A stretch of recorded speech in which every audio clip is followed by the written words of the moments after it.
있을 거예요. 이렇게 시작할게요.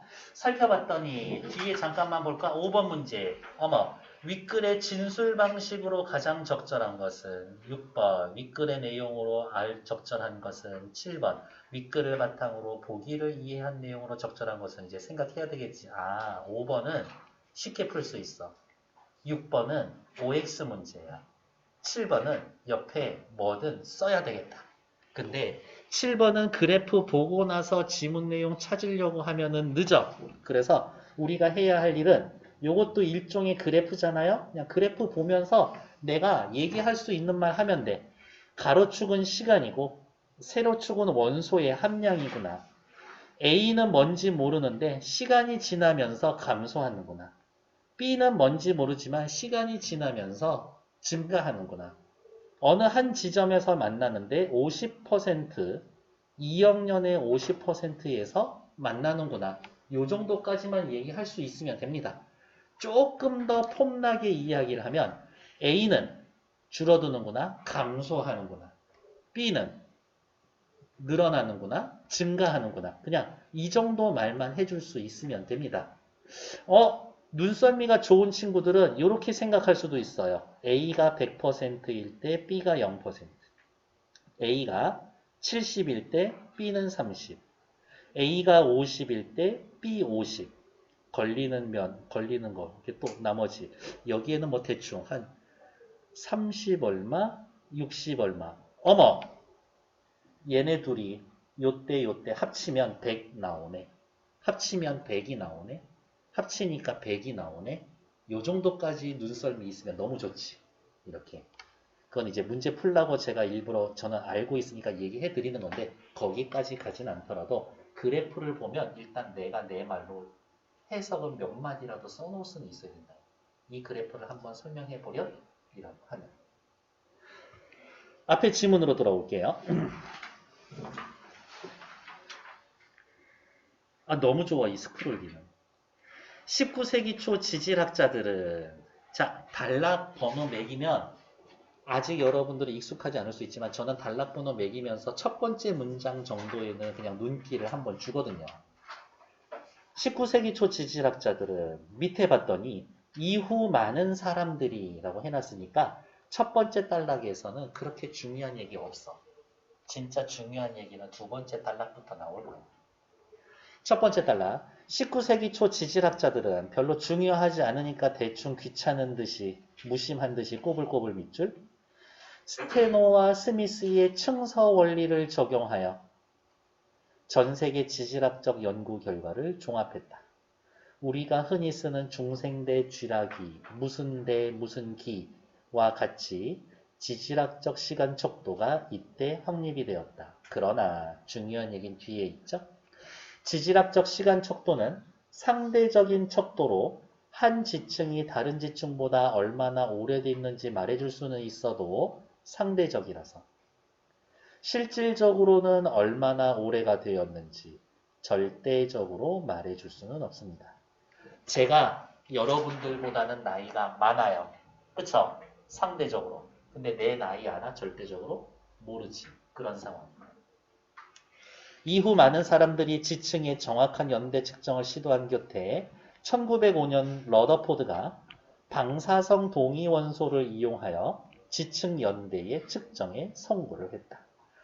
암석 내 우라늄의 양을 측정해서 한 암석의 연대를 계산해냈다. 이것이 동위원소 연대 측정법의 시작이었다. 어머, 동위원소 원소 연대 측정법의 시작이면 그게 어떻게 발달해 왔어요? 라고 얘기해 주겠네. 지문 내용이.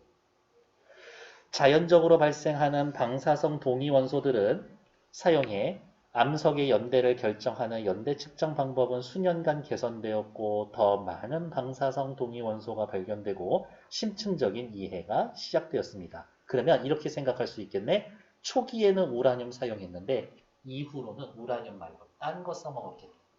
그 정도는 추측할 수가 있겠지. 위로 올라올게요.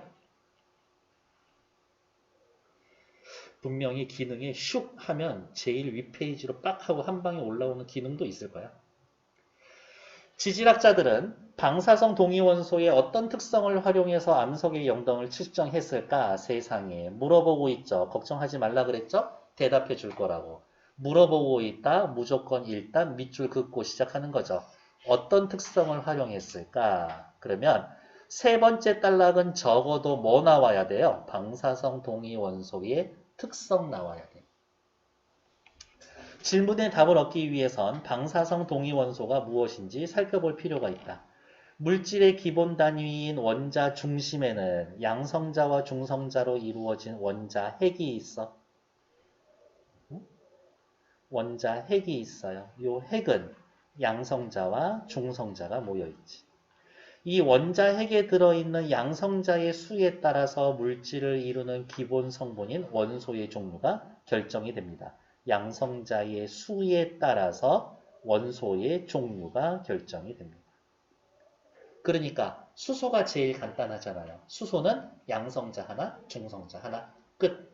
이렇게. 어디가 있냐? 탄소의 원자핵은 양성자 6개, 산소의 원자핵은 양성자 8개다. 같은 원소라고 해도 원자핵에 있는 중성자 수가 다른데 이것을 동위원소라고 한다. 예를 들어 탄소의 경우 탄소 12는 양성자 6개, 중성자 6개. 탄소 14는 7개가 아니라 양성자 6개, 중성자 8개가 있는 동위원소다. 됐을까요? 차이점은 뭐예요? 탄소 12, 탄소 14 이렇지만 공통점은 양성자 개수는 똑같다. 양성자가 6개면 중성자가 몇 개든 상관없이 탄소야. 화학 시간에 다 배웠죠? 배웠다고 해줘요, 제발. 자연계의 모든 물질은 불안정한 상태에서 안정된 상태로 가정하고 있습니다. 그렇지. 제가 여러분들 어떻게 의자, 다리 3개인 의자에 앉으려고 하면 앉는 순간 어떻게 나한테 왜 이러지? 나 의자 다리 4개짜리 앉고 싶은데? 이런 생각하지 않을까? 동위원소 중에는 양성자의 수가 중성자에 비해 너무 많거나 반대의 이유로 원자 핵의 상태가 불안정한 원소들이 있다. 그러면 위에 살짝 보면 탄소 12랑 탄소 14랑 누가 조금 더 불안한 애야? 탄소 14가 조금 더 불안한 애지. 그렇지 않겠어요? 그러면 탄소 14는 뭐라고 생각하고 있을까? 아씨, 중성자가 2개 더 많은데 얘 어디다 버리고 싶은데 자꾸 버리고 싶어 할 거야. 그래야 6개 안정돼 볼 거니까. 그래서 불안정한 원자핵이 스스로 방사선을 방출하고 이를 통해 에너지를 잃고 안정된 상태로 가는 과정을 거치는데 이것을 방사성 붕괴, 핵 붕괴라고 한다. 안정된 상태로 가는 것을 핵 붕괴라고 한다. 이름하고 조금 너무 다르죠? 붕괴면 막 무너지는 건데 오히려 안정화되가는 겁니다. 동위 원소 중 방사성 붕괴를 일으키는 원소를 방사성 동위 원소라고 합니다. 방사성 붕괴를 통해서 불안정한 원자핵이 안정된 상태의 다른 종류의 원자핵으로 변합니다. 예를 들면 방사성 동위 원소인 탄소 14는 뭐였어? 우리 기억해야 돼. 양성자 6개, 중성자 8개였거든. 방사성 붕괴로 중성자 1개가 붕괴되어서 양성자로 바뀌고 그러면 어떻게 되겠어? 중성자 7개, 양성자 7개가 되겠지. 물질의 이름은 뭘로 결정이 된다? 양성자의 개수로 결정이 되죠. 양성자가 6개면 탄소인데 이제 7개가 됐으니까 걔는 더 이상 탄소 아니지. 7개면 뭐예요? 질소예요. 7개 합쳐서 14개니까 질소 14. 붕괴 전의 방사성 동위원소를 모원소. 여기 경우에서의 모원소는 누구예요? 탄소 14. 모원소의 방사성 붕괴로 인해 생성된 안정된 원소를 자원소. 여기에서는 누구? 질소 14. 얘가 자원소지. 모원소의 붕괴 전에는 탄소 14가 모원소고 방사성 붕괴에 의해 생성된 안정된 원소인 질소 14는 자원소다. 여기 요렇게 쓰는 순간 이거 세 줄 아무 의미 없는 문장인 거예요. 우리 썼습니다. 방사성 동위 원소는 일정한 시간이 지나면 모원소의 개수는 원래 반으로 줄어드는 현상이 있습니다. 자원소는 줄어들고 모원소는 늘어나고 있죠. 그러면 우리 아까 봤던 7번 문제 가서 한마디씩 쓰고 올 거예요. 7번 문제에 한마디씩 쓰고 올 거야. 왜? A는 줄어들고 있지. 얘 모원소야. B는 늘어나고 있죠. 자원소야. 그리고 알고 있죠. 모원소가 줄어든 만큼 자원소 늘어나는 거야. 그거 우리 아까 지금 방금 확인했잖아요. 그쵸? 앞으로 넘어올게요. 저것만 쓸 수 있어도 땡큐야. 다 했어. 거짓말이에요. 다 하진 않았어요. 모원소의 개수가 원래 개수의 절반으로 줄어드는 데 시간을 반감기라고 한다. 단어 뜻이잖아요. 반감기. 이때 밑줄 줄어든 모원소 개수만큼 자원소의 개수가 늘어난다. 그러면 뒤에 7번 문제. 자, 질문. 반감기 몇 년이에요? 얘는 7번. 이 원소는 반감기 몇 년? 그렇죠. 2억 년이죠. A 모원소 100이 50이 되는 게 딱 반이 되는 게 2억 년이니까. 그럼 50의 반이면 얼마? 25%. 25% 되는데 몇 년 걸려? 4억 년 걸리죠. 그렇죠? 앞으로 돌아오세요. 처음에는 반으로 줄고 두 번째에는 이 4분의 1, 세 번째에는 8분의 1과 같은 식으로 줄어듭니다. 그럼 옆에다가 쓸까? 원래 한 개 있었어. 반감기 한 번 거치면 2분의 1, 두 번 거치면 4분의 1, 세 번 거치면 8분의 1, 네 번 거치면 16분의 1, 하나만 더 할까? 5번 거치면 32분의 1, 이런 식으로 줄어드는 거겠지. 됐을까? 이거야. 얘가 원래 모원소가 이만큼 있어야 돼. 근데 얘 반감기는 1억 년이야. 그건 연구에서 알 수 있잖아. 원래 이만큼 있어야 되는데 측정해 봤더니 16분의 1밖에 없어. 그러면 반감기 몇 번 거친 거야? 한 번, 두 번, 세 번, 네 번 거친 거야. 근데 아까 얘기했잖아. 반감기 1억 년이었었다고. 그럼 이 지층은 4억 년 된 거였구나. 생각하는 거지. 어떤 원소가 있어. 그런데 원래 있어야 될 양의 8분의 1밖에 없어. 근데 이 원소는 반감기가 3억 년이야. 8분의 1밖에 없어. 반감기 몇 번 거쳤어? 한 번, 두 번, 세 번 거쳤어. 여기에서 이렇게 가는데 3억 년 걸린다고 했으니까. 그러니까 이 지층은 몇억 년 된 거야? 3, 3은 9억 년 된 거야. 됐을까? 그렇게 계산한다. 그래서 모원소와 자원소의 개수의 비율이 첫 번째 반감기에서는 1대1, 두 번째 반감기에서는 1대3, 세 번째 반감기에서는 1대7이 됩니다. 다만 원소에 따라 반감기가 다른데 탄소 14는 5730년, 포타슘 40은 13억 년, 우라늄 238은 44억 년의 반감기를 갖습니다. 방사성 동위원소의 반감기는 야호! 여기 빨간색 밑줄. 왜냐고요? 기억나? 뭐뭐 하면 뭐뭐 하다. 많아지면 얘가 많아진다. 얘가 많아지면 얘가 적어진다. 얘가 줄어들면 얘가 늘어난다. 뭐뭐 할수록 뭐뭐 하다. 이런 형태의 문장 무조건 중요하다 그랬죠? 근데 얘는 관계가 없어요. 이런 말 이야기를 해주는 거죠. 그러니까 중요한 거야. 따라서 너무 사랑스러운 말이죠. 정리해주겠다는 이야기인 거니까. 따라서 어떤 암석에 포함된 모원소와 자원소의 비율을 알고 그 결과와 방사성 동위원소의 반감기를 이용하면 연대를 추정할 수가 있습니다. 예를 들어 포타슘 40은 몇 억년? 밑에다가 쓸까? 13억년.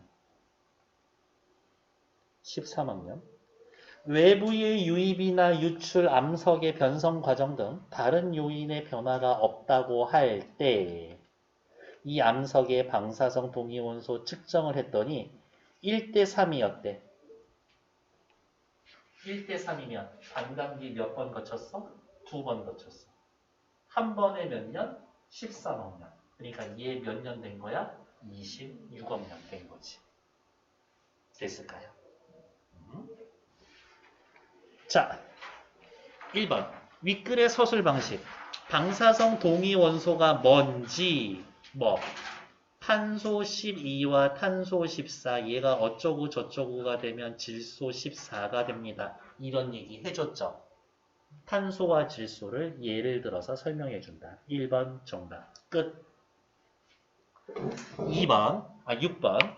윗글의 내용으로 적절하지 않은 것은 방사성 동위원소는 불안정해. 붕괴됩니다. 맞죠? 질소 14의 원자핵은 7개, 7개. 맞죠? 방사성 동위원소의 반감기는 압력이나 온도에 영향 받지 않는다고 아까 시뻘건색으로 밑줄 그어놨지. 거짓말이 아니야. 계속 반복될 거야. 저하고 수업하면 모의고사 수업하면 한 두세 달 들으면 맨날 하는 얘기 또 하고 있을 거야. 대신에 지문의 난이도가 어려우면 그런 말이 눈에 잘 안 띄니까 지문의 난이도가 어려운 거야. 다른 이유에서 어려운 게 아니라. 19세기 초 지질학자는 정확히 알 수 없었죠. 그렇죠. 절대적인 거 몰랐지. 자연계의 모든 물질은 불안정해서 안정으로 가려고 합니다. 아까 의자 다리 예로 말씀드렸죠? 답은 3번. 7번 문제 이제 풀 수 있어? 시작합시다. 그리고 밑에다 쓸 수가 있겠죠? 예. 반감기 2억 년. 암석 S가 방사성 동위원소 가를 포함하고 있고 가는 외부 유입이나 유출 암석의 변성작용 등 다른 요인에 의한 변화는 없었다 라면서 여기 요만큼 괄호 의미 없어 문제 푸는데 이 암석의 방사성 동위원소를 측정했더니 어머 1대 3이야. 자 생각해야 돼. 1대 3이면 반감기 몇 번 거쳤어? 2번 거쳤죠. 그렇지? 2번 거쳐서 반감기 2번 거쳐서 거기까지만 일단 확인하자고요. 자 시작해 봅시다. 옆에 1번 B는 자원소다. 맞죠? 생성 시기는 4억 년이다. 괜찮지? 반감기가 2억 년인데 반감기 2번 거쳤다라고 했으니까 4억 년 됐겠지. 2번 맞아. 3번 4번을 거치면 A 16분의 1로 줄어들 겁니다. 그런가? 1번, 2번, 3번, 4번. 각각이 전부 다 반반이니까 16분의 1, 3번 맞지. 모원소와 자원소의 비율이 몇 대 몇으로 갈라지는데? 1대 1이 되는 데는 2억 년이 됩니다. 1대 1, 5대 5 되는데 얼마? 2억 년. 괜찮죠? 답은 5번이네. 시간이 지날수록 자원소와 모원소의 개수를 더한 값은 감소한다? 아니요. 계속 일정하지. 그렇죠. 어쩜 저렇게 도리도리 할까? 잘했어. 여행 가고 싶은 나라 있어요? 예를 들어서 해외여행 가는 데 갈 거야. 가고 싶은 데 있어요? 제가 지금 늙었다는 얘기는 아니고 젊었을 때에는 볼거리가 많은 데 가고 싶었었거든요. 근데 요즘은 다 필요 없어. 그냥 따뜻한 해변가에서 레모네이드 한 잔 사가지고 그냥 바닷가 바라보면서 멍 때리고 앉아있고 싶어요. 아무것도 안 하고. 더우면은 밑에 내려가서 그냥 물에 잠깐 몸 좀 담그고 오고. 왜 레모네이드냐고? 저는 술을 1도 마시지 않으니까요. 레모네이드 정도 딱 좋아. 레모네이드 없어도 상관없어. 사이다만 있어도 괜찮아.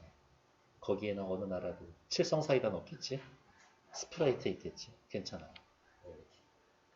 콜라도 괜찮아. 그런 데 가면. 콜라 끈적끈적한데. 제가 한때 콜라 중독이었었거든요.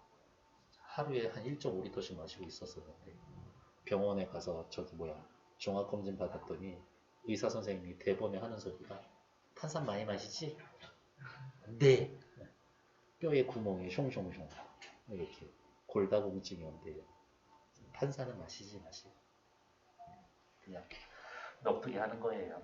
8번 문제 확인할게요. 독서 일기를 쓸 거예요. 가에 들어갈 문구로 적절한 것은 8번 문제 옆에다 빨간색으로 쓰면 되겠네. 뭐라고? 주제. 주제. 그러면 지문을 1도 쳐다보지 않아도 8번, 9번 지문 뭐 얘기예요?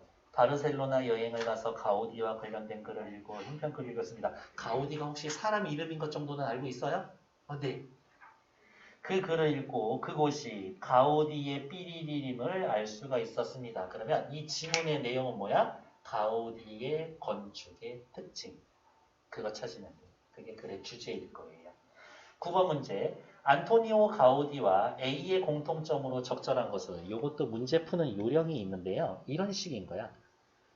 안토니오 가우디 지문이 이만큼이죠. 여기에서 이 사람의 특징을 촉촉촉촉촉 찾아서 정리해야지. 그리고 옆에 몬드리안은 어때? 얘도 특징을 찾아서 정리를 해야죠. 누구 걸로 먼저 정리를 할까? 몬드리안 걸로 먼저 정리하는 거지. 왜? 얘는 여기 5개 중에 6개만 나오면 되니까. 그렇지 않아요? 자, 확인해 볼게요. 몬드리안은 예술과 과학에 공통적으로 적용할 수 있는 불변의 법칙을 찾기 위해서 그림을 그렸습니다. 불변의 법칙. 선과 색채로 순수한 추상적 조형을 나타내고자 했습니다. 선과 색채. 사물을 그대로 재현하는 방법을 버렸어. 수직은 남성, 수평은 여성으로 보고 수직은 나무에서, 수평선은 바다에서 모티브를 찾아 대상을 단순화했습니다. 일단 밑에 볼게요. 안토니오 가우디 말고 몬드리안에 수직과 수평을 바라보는 관점 있어요? 있어. 남성, 여성으로. 모티브의 선정 근거 있어요? 있어. 작품의 제작 목적 있어요? 불변의 법칙 있어. 작품 표현의 도구, 몬드리안 그림 뭘로 그렸어? 재명 없지? 공통점이니 차이점이니 찾을 수 자체가 없어. 주요 활동 무대, 몬드리안 활동 무대 어디 있어요? 아프리카, 유럽 얘기 있어? 없어. 답은 1, 2, 3 중에 하나야. 너무 가성비 좋은 거야. 6줄 읽고 2개 지웠으니까. 기억나요? 독서 지문. 답 찾는 거 아니야. 지우고 남는 게 답이야. 그 생각 항상 하고 계셔야 돼. 됐을까? 이제 지문 보러 갈게요.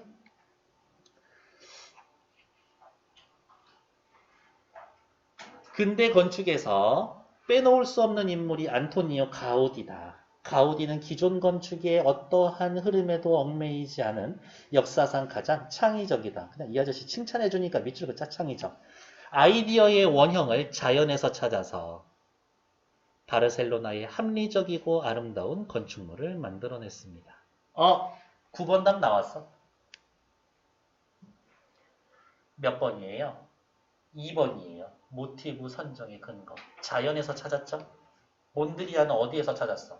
나무와 수평선에서 찾았지. 나무와 수평선 자연 아닌가? 답은 2번. 데스크. 그가 살았던 1900년대 바르셀로나는 위생적이지 않아서 도시 환경을 개조하기 위해 에이샴플라라라는 이름의 도시계획 공모전을 열었고 너무 신기하지 않니? 1900년대에 도시계획 공모전이라는 게 있어. 바르셀로나 전체를 그림과 같이 20m 폭으로 둘러싼 블럭의 높이는 어디가 있냐? 정사각형 모양의 획기적인 결정을 했다. 블럭의 높이는 모든 건물이 빛이 45도 내리쬐 수 있도록 6층 이하로 제한을 했고 이로써 도심 지역에 어느 정도 채광과 환기가 이루어져 있지만 큰일 났네. 모퉁이에 지어진 집은 바람에 잘 들지 않았다. 바로 이게 또 포인트 문장이에요. 왜? 문제점이니까.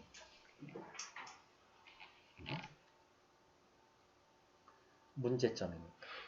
그러면 해결책 나와야죠. 그 해결책 누가 제시해?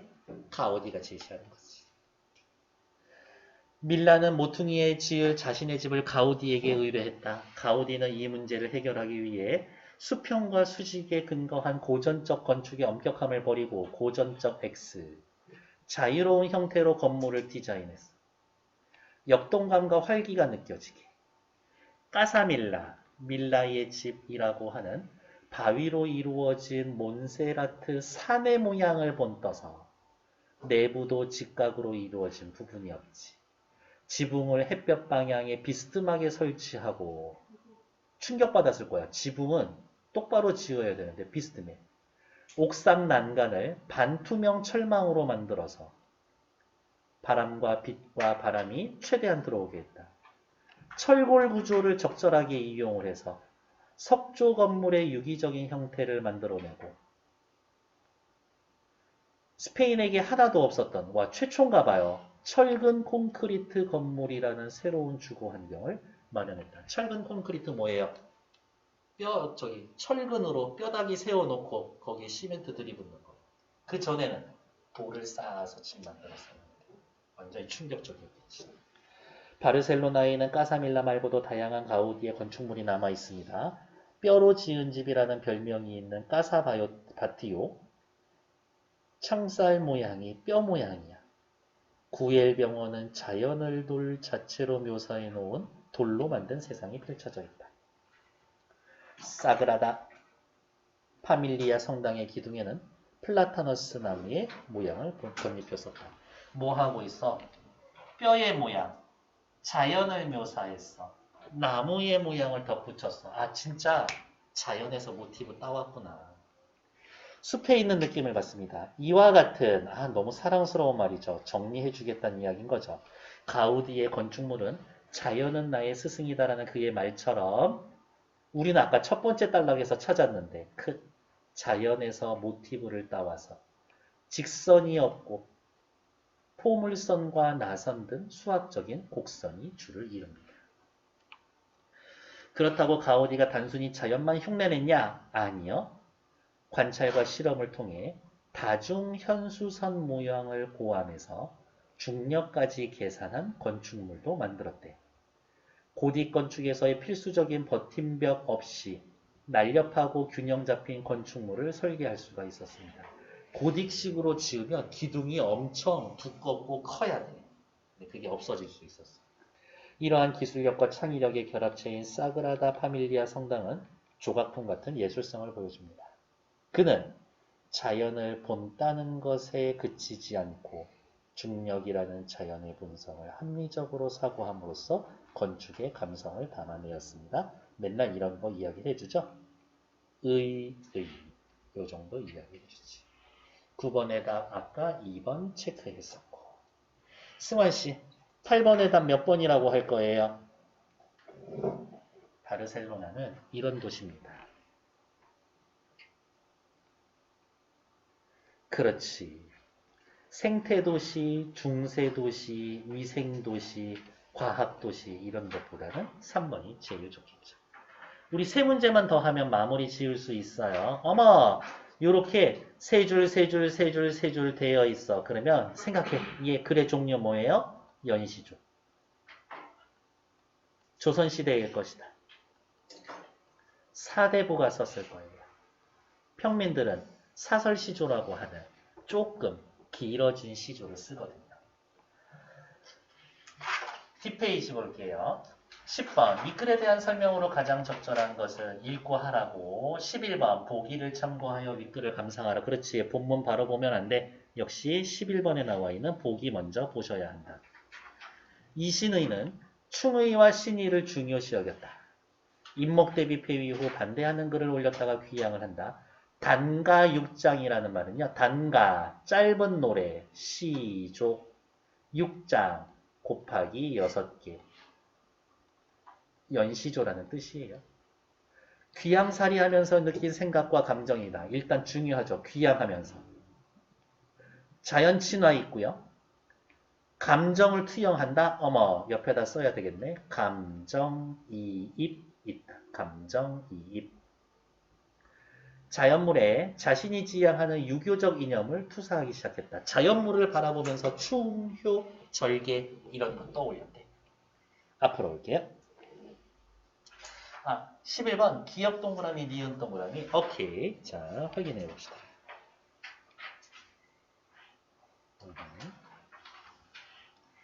아니야, 제발.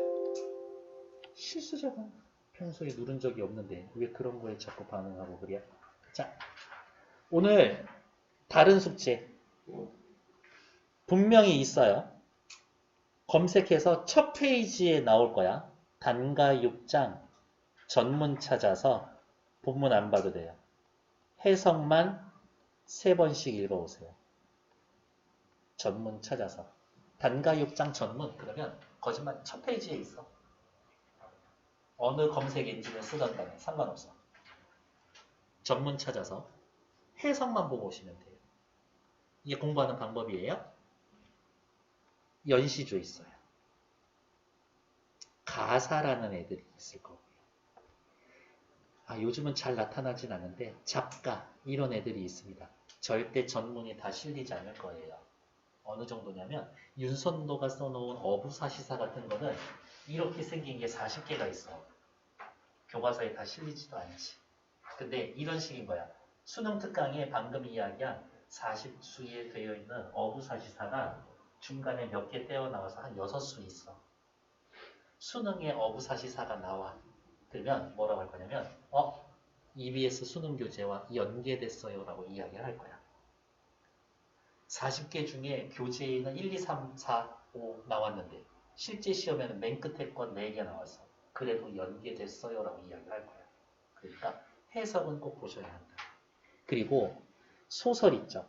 소설 나오면 그거 무조건 전체 줄거리는 확인해놔야 돼. 전체 줄거리는 확인해놔야 돼. 전체 줄거리 어디든 있어. 찾으면 12줄 넘는 줄거리 본 적이 없어. 그 정도는 우리가 투자해줘야지. 이렇게. 시작할게요.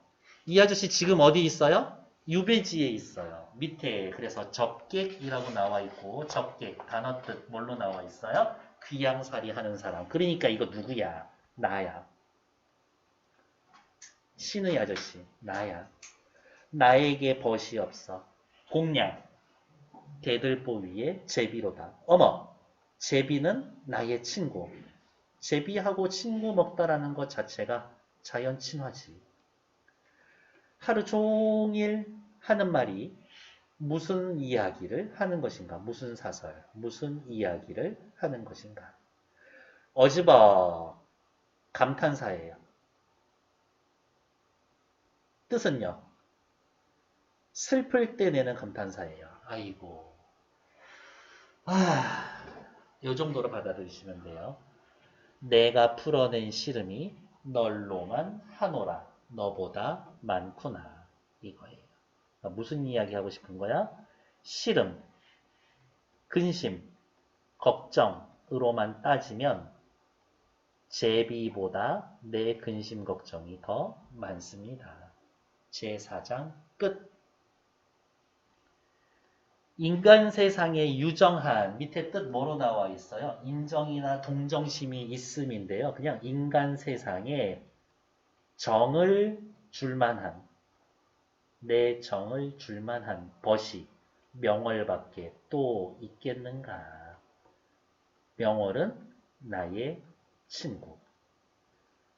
이거 말고 다른 친구 있어? 없어? 없죠. 답 정해놓고 물어보고 있지? 알면서 물어봅니다. 서리법. 늘 생각해야 돼. 서리법은 강조하기다. 천리를 멀다고 아니 여겨 내가 가는 데마다 따라오네. 천리는 어디에서부터 어디까지 천리일까? 한양에서 현재 내가 있는 귀양지까지 천리예요. 근데 진짜 천리일까? 꼭 천리 380km? 그렇지는 않을 거예요. 물리적인 거리라기보다는 심리적인 거리감이겠구나. 아이고 반가운 예벗이 다만 너인가 하노라. 느낌표 꽝. 영탄법. 영탄법. 요 잘 기억해 두세요. 뭐뭐 하노라. 뭐뭐 노라. 라 있죠. 라. 여기도 영탄법 찍어줘야 되는데 라. 꽝. 그리고 끝에도 라. 꽝. 중세국어의 감탄형 종결어미야. 감탄형. 느낌표 찍으면 돼. 뭐뭐라. 설월에 매화를 보려. 설월 달 떠 있어. 눈 내려 달 떠 있어. 겨울 밤이라고 하는 시간적 배경이 나타나 있죠. 매화를 보려고 잔을 열고 창을 열었더니 매화라는 것 자체가 뭔데? 눈과 싸워서 이기는 지조절개의 상징이죠. 지조절개의 상징이지. 술잔을 잡고 창문을 열었더니 눈 섞여서 내리는 속에 꽃이 여위어 들어가고 그 가운데 잦아드는 건 향기로다. 후각적 심사. 지조절개 지키고 있어요. 누구야? 나지. 화자. 호접, 벌과 나비가 이 향기를 알면 애를 끌을까 하노라. 내가 매화고 향기 나는 매화고 그 향기 좋아하는 벌과 나비는 누굴까? 상황이 어쩔 수 없어서 나를 유배 보냈지만 그래도 임금님 내 생각하고 있지 않을까? 이 정도 확인해 보시면 되겠죠. 됐을까요? 네, 이제 풀러갈 거예요. 다 끝났어. 4장의 동일한 시어 반복해요. 앞에 4장의 동일한 시어 반복해? 없어. 5장에 서리법 쓰여 있어요. 첫째 줄에 서리법 쓰여 있죠. 정서를 효과적으로 드러낸다. 정답. 6장의 점층법. 점층법은 뭔데요? 점점 커지는 거. 그런 거 있나? 없어요. 4장과 5번, 4번. 4장과 5장. 현재와 과거 대조? 없어요.